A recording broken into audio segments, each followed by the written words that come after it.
Consumer spending for the month of September remained robust despite concerns of consumers pulling back. That's according to Bank of America's monthly consumer checkpoint report. Credit and debit card spending actually rose 0.7% year over year. That was up from August. And while card spending increased, so did child care payments, up 32% from the averages back in 2019. Obviously, that poses a threat to female employment, which increased during the pandemic. Joining us right now to break down the report is Everett Krisberg. She is the head of Bank of America Institute. And Liz, it's good to see you again. It's great to be here. So a little surprising to see card spending actually up.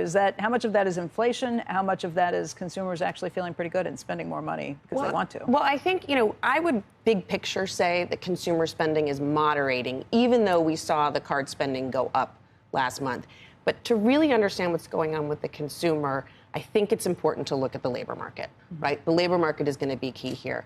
And jobs number on Friday, the unemployment rate, all of the official data is definitely sending the signal. Did that surprise you, the stronger than expected jobs number, or were you seeing the same thing in all of the accounts that you monitor? Well, it did surprise me. Okay.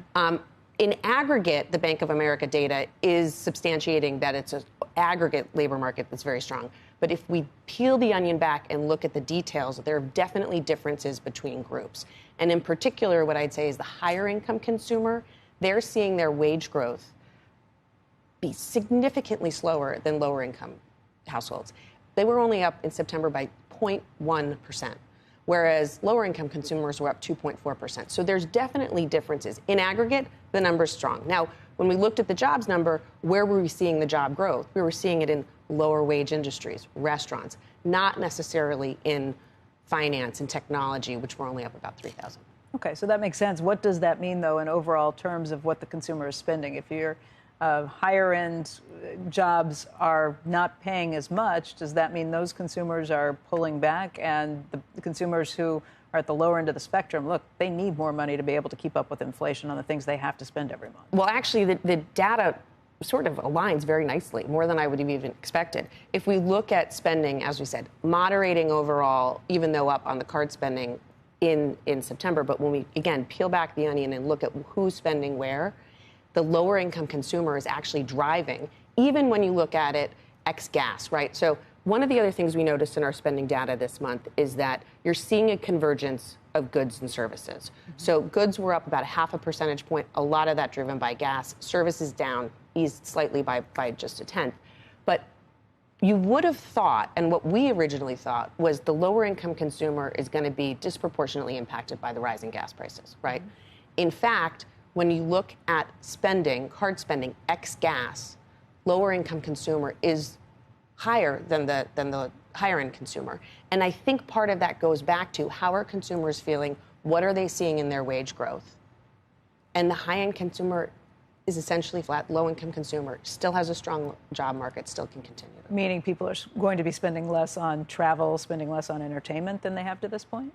Travel actually is doing okay. On the services side, what I thought was interesting, when we looked at our data within restaurants, there was a dislocation between quick service restaurants, which saw an uptick. That's fast food. As opposed to casual dining where you're sitting down, that came down. So that suggests to me that you are seeing consumers making different choices, trading down, thinking about where they're spending their dollar. What's this piece about child care spending? I mean, that's a massive increase if you're looking at over just 4 years. So the child care thing is something we've been paying attention to. I think one of the great stories of the last 2 years has been the uptick in female labor force participation rate. And what really stuck out to us this month is there was there was really a sharp decline. The question is, why is that?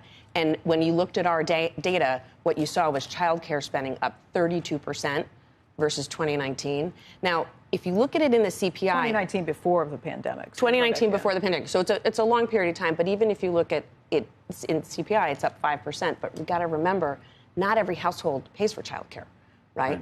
And 2/3 of the households that pay for child care are spending more than 20% of their income on child care.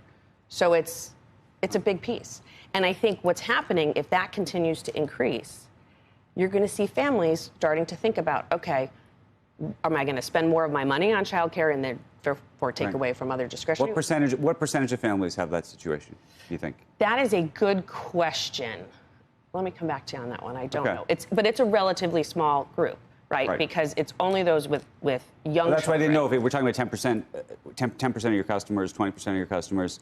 It's a meaningful problem if it's 50% of your customers. Yeah, it's not 50, it's certainly not 50% of the customers. Right. But again, who is it impacting? Disproportionately, it's going to impact women workers. Right. And disproportionately, those are going to be prime age workers. And that's where we saw the pullback. So our families are going to decide that they need to essentially either pull back on work or exit the workforce altogether.